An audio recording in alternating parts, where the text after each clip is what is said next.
ડાયરો આપણે જગ્યાની અંદર આવતા સુંદર મજાની ઘોડી પંચકલ્યાણ, જેને આપણે ઘોડી થોડીક એગ્રેસિવ છે.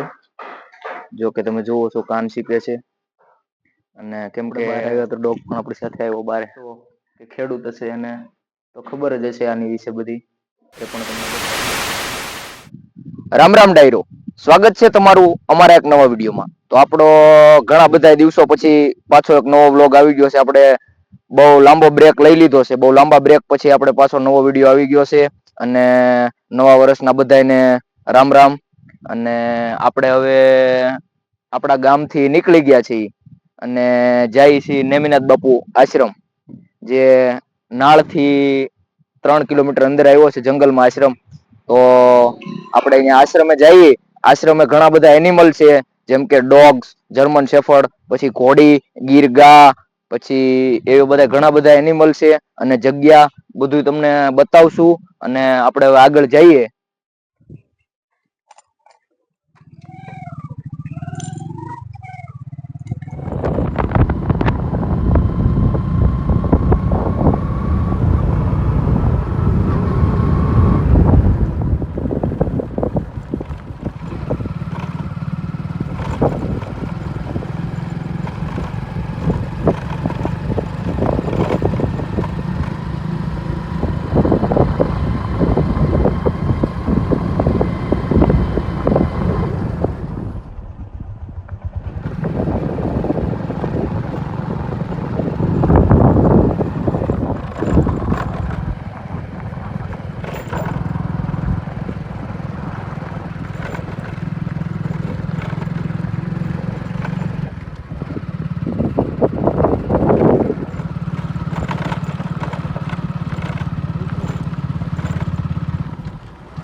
તો ડાયરો, આપણે મહાકાળી આશ્રમ નેમિનાથ બાપુની જગ્યામાં પહોંચી ગયા છીએ. અને આ એનો એન્ટ્રી પોઈન્ટ છે. અને આ બધો બગીચો તમે જોઈ રહ્યા છો. આંબા છે, પછી ઘણા બધા વૃક્ષો છે. તો અહીંથી જ એની જગ્યા ચાલુ થઈ જાય છે. અને આમ તો આગળ જમીન પણ છે. અને એ બધી આગળથી જ ચાલુ થઈ ગઈ હતી. જ્યાંથી જંગલ વિસ્તાર આવી ગયો ત્યાંથી એની જમીન અને જગ્યા ચાલુ થઈ ગઈ હતી. પણ એનો એન્ટ્રી પોઈન્ટ અહીંથી સ્ટાર્ટ થાય છે. અને આગળ ગેટ છે. તો આપણે જગ્યાની અંદર જશું, જગ્યાની મુલાકાત લેશું આપણે.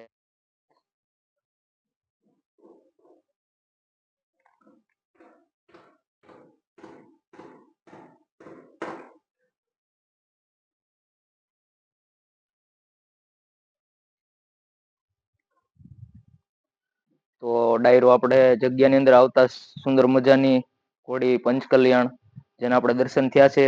અને નાના નાના વાછરું છે, પાછળ ગૌશાળા છે. અને વાછરું બાંધેલા છે, એના પણ આપણે દર્શન કરો, નાના નાના ગૌ માતાના.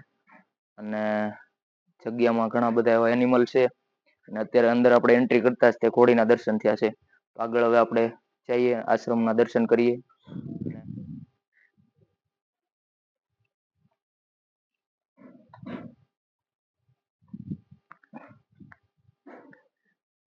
આ જે જગ્યાના ડોગ છે, એની માથે છે ડોગ હાઉસ.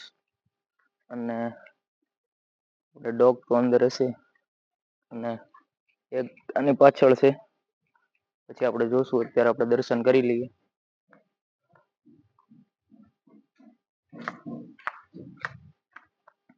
એક તો જો કે આપણને અહીંયા જ જોવા મળી ગયો છે ડોગ, જર્મન શેફર્ડ. અને આ જગ્યા છે. આવો કઈક જગ્યાનો વ્યૂ છે. તો આપણે હવે અંદર દર્શન કરીએ. તો આપણે જગ્યાની અંદર આવી ગયા છીએ. જગ્યા છે આવી કઈક. અને આ આપણે અહીંના ગાદીપતિ કંચુકનાગ બાપુનો ફોટો છે. જેના પણ તમે દર્શન કરી શકો છો. અને આ જગ્યા છે. અને આ ડોગ પણ અહીંયા છે. અહીંયા 3 થી 4 ડોગ છે, જે જર્મન શેફર્ડ, જે બિલકુલ એગ્રેસિવ નથી અને શાંત છે. કેમ કે દર્શન કરવા બધા આવતા હોય તો એને એની માથે એગ્રેસિવ નથી થતા અને જરા પણ એગ્રેસિવ ડોગ નથી, શાંત ડોગ છે એકદમ. અને આ બાપુની જગ્યાનો અહીંયા આ અખાડો છે જેના પણ તમને દર્શન કરાવી દઈએ. તો તમે જોઈ શકો છો આ અખાડો છે બાપુનો અને તમને જોઈ શકો છો અંદર બધા દર્શન કરાવી દઈએ. અને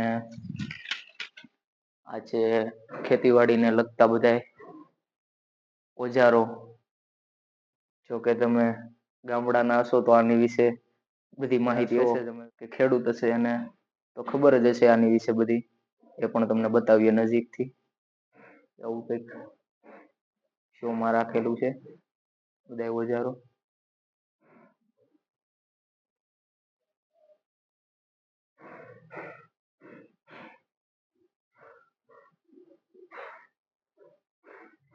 આપણે બહાર આવ્યા તો ડોગ પણ આપણી સાથે આવ્યો બહાર. જરા પણ એગ્રેસિવ નથી તમે જોઈ શકો છો. નકર આપણે એવું નથી કે અહીંયા આવીએ છીએ વારંવાર. બંને જ ડોગ આવી ગયા છે. જોકે આપણને જોતા જ તે તરત બીજો ડોગ છે. એક ડોગ આગળ ગયો અને એક હજી આમ પાછળ. તો આ જગ્યાની પાછળના કુંડ છે સ્નાન કરવા માટે. જોકે અત્યારે ચોમાસાની અને શાળાની ઋતુ ચાલુ હોવાના હિસાબે ભરતા નથી. પણ ઉનાળામાં આખા ભરી દે છે બંને કુંડ અને આજુબાજુના ગામના પણ અહિયાં નવા આવે છે અને જે દર્શન કરવા આવ્યા હોય એ પણ કુંડનો આનંદ માણે છે. તો આપણે હવે આગળ બધા દર્શન કરીએ અને બતાવી. જગ્યામાં ઘણી બધી ગાવો પણ છે. જો અંદર ગૌશાળામાં છે તો તમને બતાવશું. નકર જો સરવા ગઈ છે બહાર તો ગાય માતાના દર્શન નહીં થાય. અને જો અહીંયા હશે અંદર જગ્યામાં તો આપણે બતાવશું. અને આ અહીંયા કંઈક બની રહ્યું છે નવું. જેનું કામ ચાલુ છે જગ્યામાં. અને આ જગ્યાની ગાડી છે બાપુની. અને તો આપણે હવે દર્શન કરીએ ઉપરના. આ ઉપર પણ સમાધિ છે બાપુની. અને મંગલેશ્વર મહાદેવ મહાદેવની શિવલિંગ પણ છે. મહાદેવની શિવલિંગ પણ છે અને અહિયાં પણ એક સમાધિ છે જેના દર્શન તમે કરી શકો છો. અને ઉપર તમે જોઈ શકો છો કબૂતર પણ છે ઘણા બધા. તો આપણે હવે બહાર જઈએ.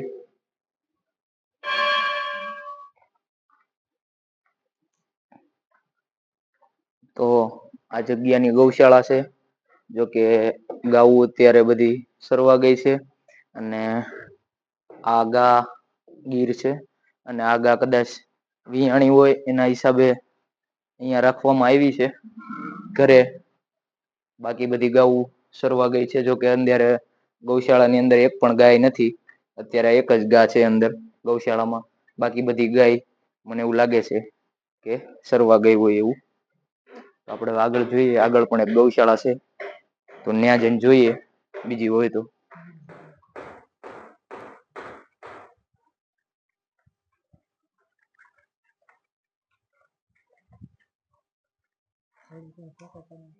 અને ઘોડી થોડીક એગ્રેસિવ છે. જો કે તમે જોવો છો કાન સીપે છે. અને કેમ કે અહિયાં જગ્યાની ઘોડી હોય એટલે ડેલી રાઈડિંગ ન થતી હોય એના હિસાબે થોડી એગ્રેસિવ છે. તો આપણે હવે જોવો તમે જો બાજુમાં જશું ને ટચ કરશું તો બટકું પણ ભરી લે એવી ટ્રાય જોતા લાગે છે કરે છે. તો આપણે હવે આગળ જોઈએ હવે ગૌશાળામાં શું છે. બાકી ઘોડી તમે જોઈ શકો છો. સુંદર મજાની છે પંચ કલ્યાણ. ચારે પગ ધોયેલા પટ્ટો પી ગયેલો આખો. તો આગળ જોઈએ ગૌશાળામાં. આ જગ્યાની બીજી ગૌશાળા છે. જોકે મોટો શેડ બનાવેલો છે. અંદર એક ગા અને એક નંદી મહારાજ બે જ બેઠા છે. બાકી બધા સરવા ગયા છે. અને આ ઘોડી માટે થાણીયું બનાવેલું છે. જેવું કે તમે બતાવું તમને જો આ તો આપણે હવે જગ્યાનું વિઝિટ કરી લીધું છે અને હવે આપણે અહીંથી નીકળીએ અને